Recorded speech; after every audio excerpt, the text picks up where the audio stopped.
नमस्कार, आप देख रहे हैं खबर फास्ट और मैं हूं Kaynat Ansari. Corona in action. जी हां, एक वायरस किस तरह से प्रभावित कर सकता है और सबको डरा सकता है, दहशत में डाल सकता है, ये हम सब देख ही रहे हैं। 200 से ज्यादा देशों में अपना कहर बरपाने वाला कोरोना रुकने का नाम नहीं ले रहा है। कोरोना के केस दुनिया भर में लगातार बढ़ रहे हैं। इससे मरने वालों का आंकड़ा भी लाखों को पार कर चुका है। लाखों की संख्या हो गई है संक्रमितों की। साथ ही भारत में भी कोरोना बहुत तेजी से बढ़ रहा है और कोरोना के इसी एक्शन ने बढ़ा दी है टेंशन। तो हिंदुस्तान में कोरोना की रफ्तार तेजी से बढ़ रही है। जब पहला लॉकडाउन लगा था तो केसों की संख्या 1000 के करीब थी और अब लॉकडाउन के चौथे चरण में केसों की संख्या 1 लाख को पार कर चुकी है। हम 1.25 लाख के आंकड़े को पार कर गए हैं। सबसे हैरानी की बात यह है कि कोरोना लॉकडाउन के इस चरण यानी कि फेज 4 में बहुत तेजी से ये बढ़ा है। 18 मई से लॉकडाउन 4 की शुरुआत हुई और कई राज्यों में रियायतें दी गई। इसके बाद ये देखा गया कि कोरोना के केस लगातार बढ़े। इसका सिलसिला अभी भी जारी है। आज हालात ये है कि अब हर रोज 6000 केस सामने आ रहे हैं। ऐसे में सबसे बड़ा सवाल यही कि आखिर इस कोरोना पर ब्रेक कब और कैसे लगेगा, कैसे इसकी रफ्तार को खत्म या फिर बिल्कुल खत्म किया जाएगा।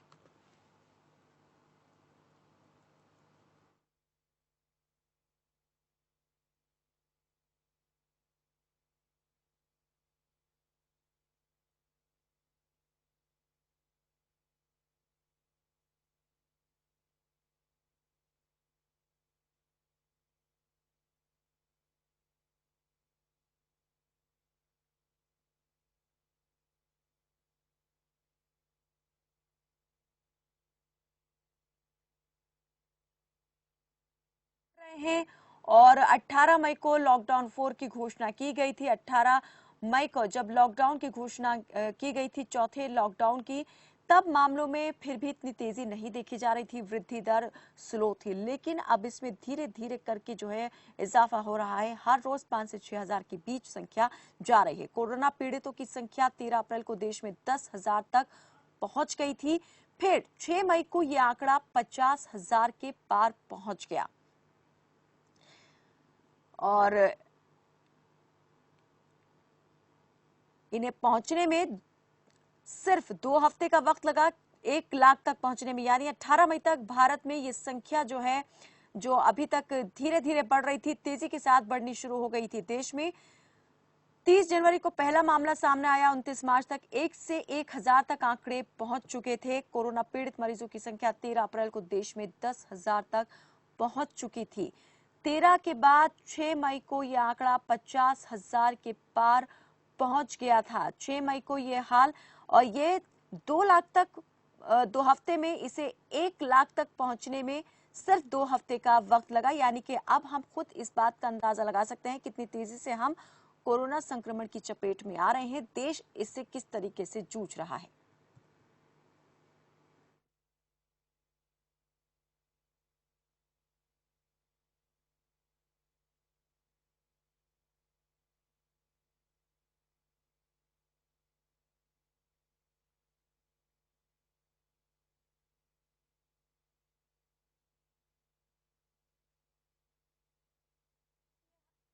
पर तेजी के साथ कोरोना संक्रमण की चपेट में आ रहा है, लेकिन अब राज्य सरकारें ढील जो है वो बढ़ाती जा रही हैं। लॉकडाउन 4 के अंदर जो है हम चल रहे हैं। 31 मई तक लॉकडाउन जो है 4 जारी रहने वाला है। ज्यादा इस पर बातचीत के लिए और जानकारी के लिए हमारे ब्यूरो चीफ यूपी से अमितेश श्रीवास्तव जुड़ गए हैं। जी कैनात।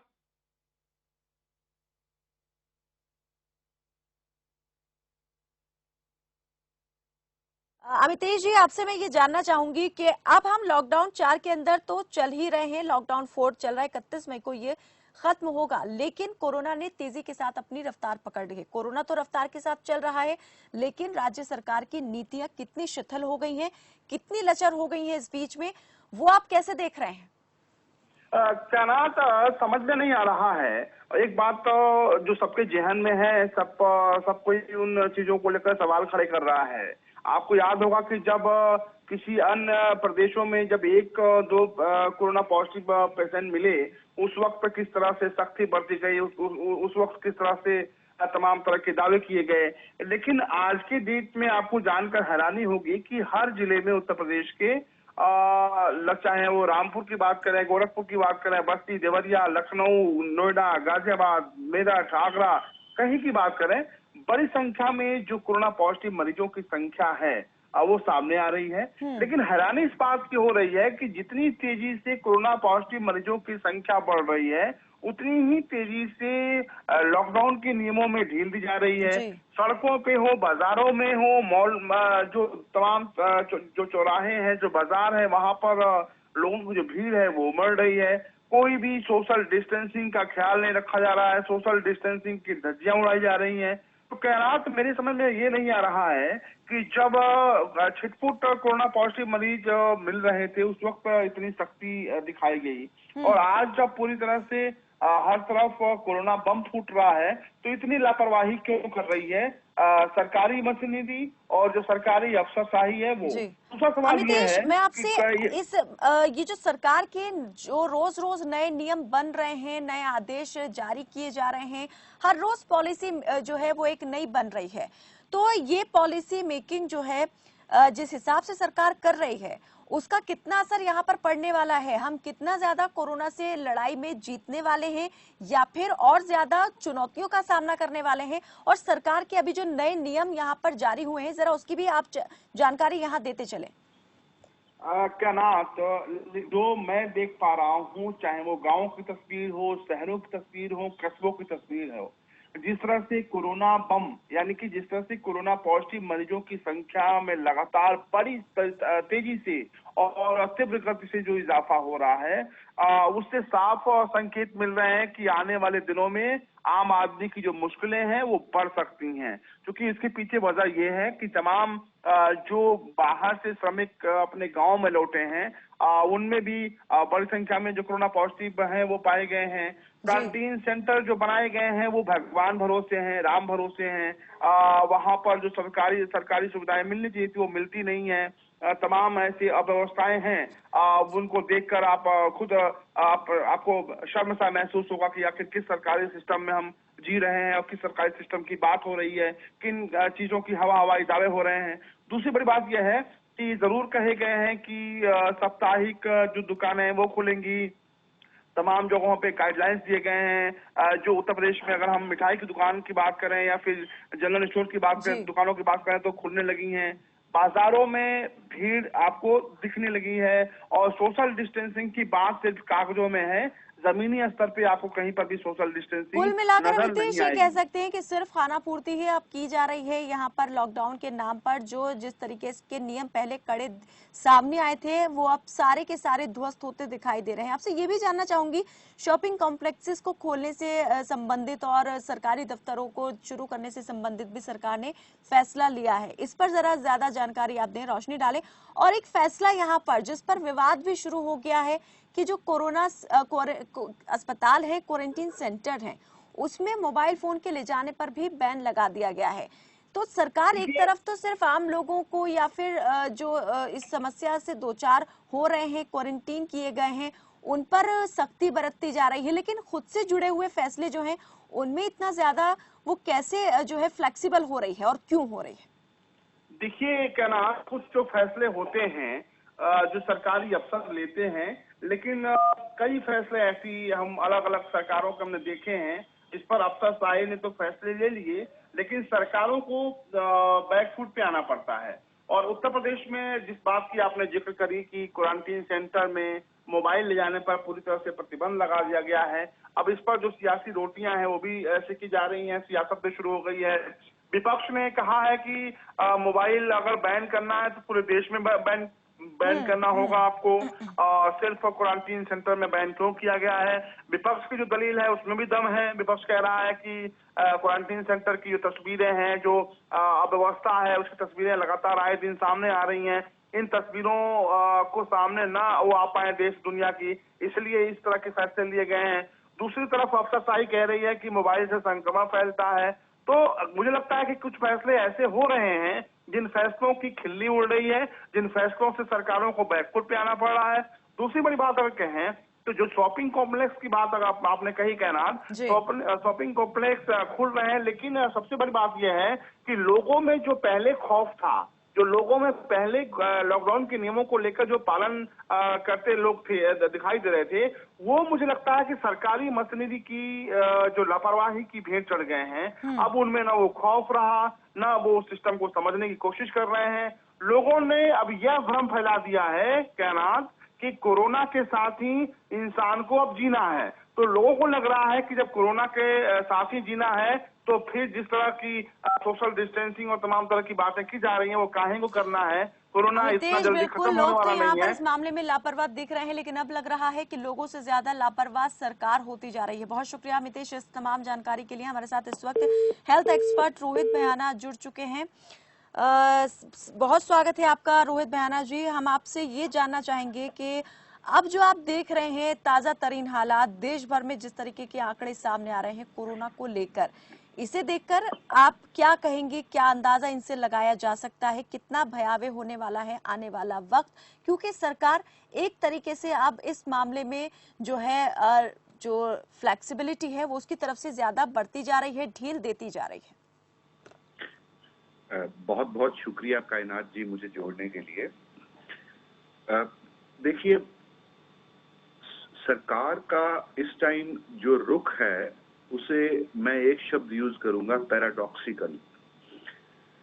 पैराडॉक्सिकल मैं इसलिए यूज कर रहा हूं क्योंकि सरकार एक तरफ से ये कह रही है हम कोरोना को हराना चाहते हैं, लेकिन जो सरकार कर रही है उसका करने का जो तात्पर्य निकल रहा है, रीडिंग बिटवीन द लाइंस जैसे अगर आप वर्ड यूज करें, वो ये निकल रहा है कि सरकार कह रही है अच्छा ठीक है 2-4 करोड़ लोग बीमार होते हैं तो हो जाए, 1-2 करोड़ लोग मरते हैं तो मर जाएं, लेकिन हमारा काम वैसे चलना चाहिए जैसे हम चलाना चाहते हैं। तो सरकार की कथनी और करनी में एक बहुत बड़ा पैराडॉक्स है। देखिए, हमें ये एक बात बहुत अच्छे से समझनी चाहिए कि हमें कोरोना के साथ जीना सीखना है, कोरोना लेकर जीना नहीं सीखना है। दोनों बातों में फर्क है। जी जी।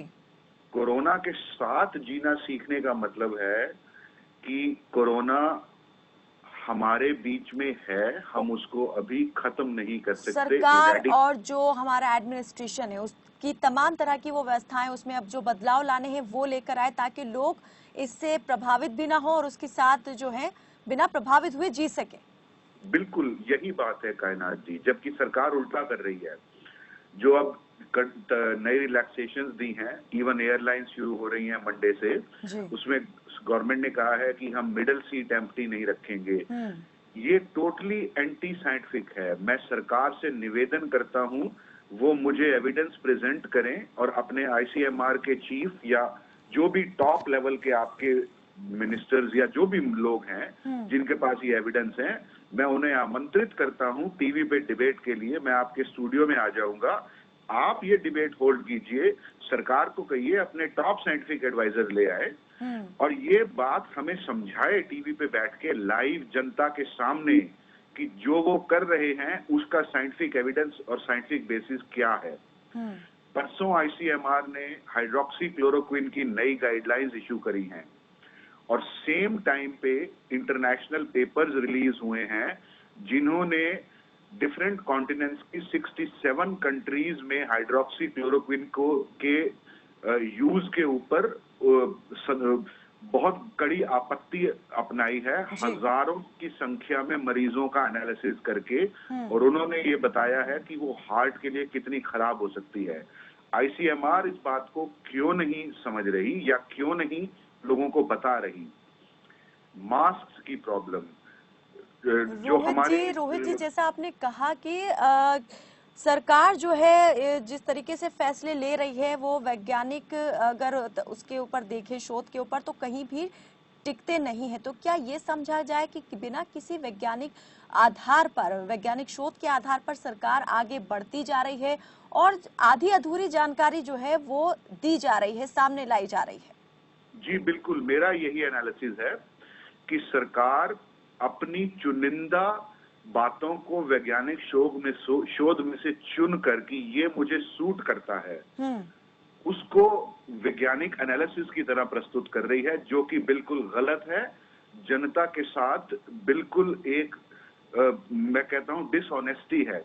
सरकार को चाहिए कि जो भी इंटरनेशनल कम्युनिटी ने रिसर्च करी है वो ट्रांसपेरेंट वे से आईसीएमआर और गवर्नमेंट भारत की पब्लिक के सामने रखे कि देखो ये इंटरनेशनल रिसर्च है, इसके बेसिस पे हम ये डिसीजन ले रहे हैं, ना कि अपने कहे कि हम ये सोच रहे हैं। आप ये सोच रहे हैं लेकिन उसका वैज्ञानिक आधार क्या है? अभी पिछले वक्ता ने बोला कि सोशल डिस्टेंसिंग की धज्जियां उड़ रही हैं। गुड़गांव में एक थ्री व्हीलर में 10-10 लोग बैठे हुए हैं और मेरा मन किया था फोटोग्राफ्स खींच के मीडिया को भेजने का, लेकिन और प्रशासन कहता है कि जी हम सोशल डिस्टेंसिंग मेंटेन कर रहे हैं। अगर एक थ्री व्हीलर में 10 लोग बैठे हैं तो भैया हवा के आने जाने की जगह नहीं है, सोशल डिस्टेंसिंग की जगह कहां से हो गई? टोटल लापरवाही की जा रही है। देखिए, आपकी के चैनल पे मैंने ये बोला था पिछले प्रवक्ताओं को, जिसमें बीजेपी के लोग भी थे, कि आंकड़े बड़ी स्पीड से बढ़ेंगे। उस टाइम पे दिन में 2 या 1.5 या 2,000 पर डे ऐड हो रहे थे। आज दिन में 6,500 से 7,000 लोग ऐड हो रहे हैं। और अगर हम टेस्टिंग ज्यादा करें, 4 से 5 लाख पर डे करें, मेरा अनुमान है कि हम हर रोज 10 से 15,000 लोग पिक करेंगे नए। इस स्पीड से जुलाई तक इजीली हमारी इन्फेक्टेड की संख्या 6 से 10 लाख के बीच में जा सकती है। अगर उसमें से 10% लोगों को भी हॉस्पिटलाइजेशन की जरूरत पड़े तो क्या 1 लाख बेड्स के लिए लोग तैयार हैं? अभी परसों हमारे एक मित्र ने, जो मैं नाम नहीं लूंगा, सूरत में आईसीयू के हेड हैं जी, उनके चलते हमें पता चला कि जो वेंटिलेटर्स गवर्नमेंट ने उस हॉस्पिटल में लगवाए हैं वो सारे फॉल्टी हैं। और उनका मजाक पूर्ण कमेंट यही था कि इससे अच्छा तो जो लोग बेरोजगार हैं, जिनको रोजगार नहीं मिल रहा, माइग्रेंट लेबर वगैरह, इनको हम एम्बू बैग देकर मैनुअल वेंटिलेशन करवा लें कोरोना के पेशेंट्स की, उससे ज्यादा जल्दी ठीक हो जाएंगे वो। तो क्या सरकार रोहित जी, आपने बजा फरमाया किस तरीके से फर्जीवाड़ा भी होने लग गया है। जो मेडिकल इक्विपमेंट्स यहाँ पर मंगवाए जा रहे थे और मुनाफाखोरी कैसे इस सिस्टम में भी शुरू कर दी है लोगों ने, वो जरूर देखने वाली बात है। अपना मतलब जरूर साध रहे हैं सभी लोग, लेकिन सबसे बड़ी बात एक ये कि सरकार के जो फैसले यहाँ पर तेजी से बदलते जा रहे हैं। राज्य सरकारें अब अपने ही कुछ निर्णय ले रही हैं, केंद्र की तरफ से जो निर्णय आते हैं वो कुछ अलग ही होते हैं। तालमेल की कमी तो है ही, लेकिन क्या भी लग रहा है कि हम किसी एक पैटर्न पर चल रहे हैं? जो लॉकडाउन का पैटर्न हमने यूरोपीय देशों से अडॉप्ट किया था, अब कहीं भी उसके बाद हम कहीं दिख रहे हैं कि हम कोई ऐसा पैटर्न फॉलो कर रहे हैं जिससे हम किसी एक नतीजे पर पहुंच सकें जो कि सकारात्मक हो? जी कायनात जी, आपके इस ऑब्जर्वेशन में 3 बातें मैं प्रस्तुत करना चाहूंगा, अगर आप अलाउ करो तो। जी।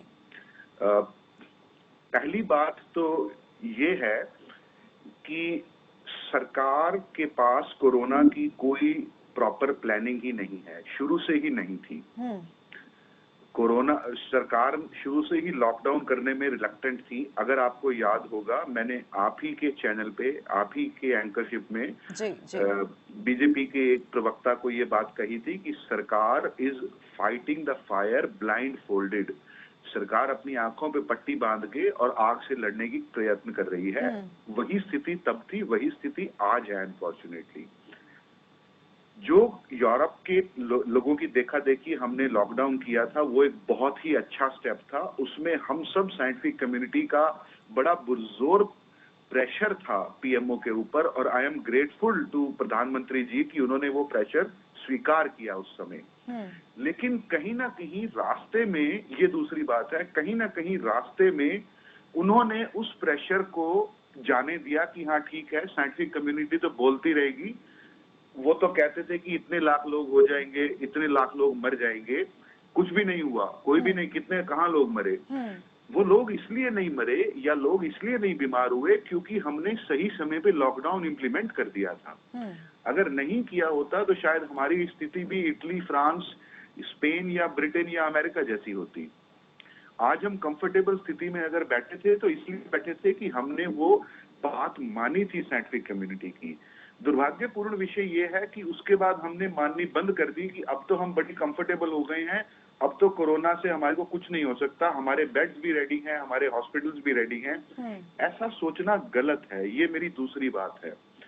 इसलिए मैं कह रहा हूं कि सरकार साइंटिफिक आधार पे नहीं चल रही, सरकार प्रिजम्पटिव आधार पे चल रही है। और तीसरी बात ये है कि जिस स्पीड से सरकार ओपन कर रही है चीजें, उससे देखने में संदेह ये भी उत्पन्न होता है कि चूंकि इकोनॉमी पहले से डाउनग्रेड हो चुकी थी, पहले से ही फिच मूडी रेटिंग्स के ने इंडिकेट करना शुरू कर दिया था कि शायद किसी समय वो इंडिया की इकोनॉमी और ग्रोथ रेट को डाउनग्रेड करेंगे, तो गवर्नमेंट ये सारा डाउनग्रेड कोरोना के सिर पे फोड़ना चाहती थी कि कोरोना की वजह से डाउनग्रेड हुआ। और जब अब सब हो गया तो अब और कुछ करने की जरूरत नहीं, अब खोल दीजिए, कोरोना से जो होता है देखा जाएगा। ये एक पैराडॉक्सिकल सोच नजर आ रही है और एक्शंस नजर आ रहे हैं सरकार के। रोहित जी, क्या आप देखते हैं कि भारत में हम किसी एक ऐसे राज्य को देख सकते हैं, चुन सकते हैं जो इस पर बिल्कुल सही नीति रणनीति के तहत जो है आगे बढ़ रहा है, जहां पर नंबर ऑफ केसेस कम है, रिकवरी रेट भी ज्यादा है? देखिए, अभी तक जितना मेरे को पता चला है, Kerala is doing a very good job. वो केरला एक सोचे समझे तरीके से चल रहा था या चल रहा है, और उन्होंने बेसिकली ये इस हिसाब से देखा कि साइंटिफिक बात कैसे वाजिब है। बड़ी जल्दी लॉकडाउन किया, बड़ी जल्दी एक्शंस लिए, कांटेक्ट ट्रेसिंग उनकी अच्छी चल रही थी, टेस्टिंग उनकी अच्छी चल रही थी। मैं ये बार बार आपके प्रोग्राम में कहता आया हूं कि हमें राज्यों की तरह नहीं सोचना है, एक देश बन के सोचना है। मेरी प्रधानमंत्री जी से और डॉक्टर हर्षवर्धन जी से बार बार यही रिक्वेस्ट रही है कि हम एक देश की तरह सोचें, चाहे हेल्थ डिवॉल्व्ड कॉन्सेप्ट है स्टेट्स का। जी, ये बात जरूर हुई थी जब लॉकडाउन पहला यहाँ पर लागू किया गया था, 24 मार्च से जब शुरुआत हुई थी, तब सभी एक देश की तरह ही सोच रहे थे। लेकिन ये बात दूसरी रही कि जैसे जैसे लॉकडाउन बढ़ता गया, यहाँ पर राय भी जुदा होती गई और फैसले भी अलग अलग होते गए। तो जी, इसका रिजल्ट देख लीजिए ना। आज हर स्टेट अपने हिसाब से काम कर रही है।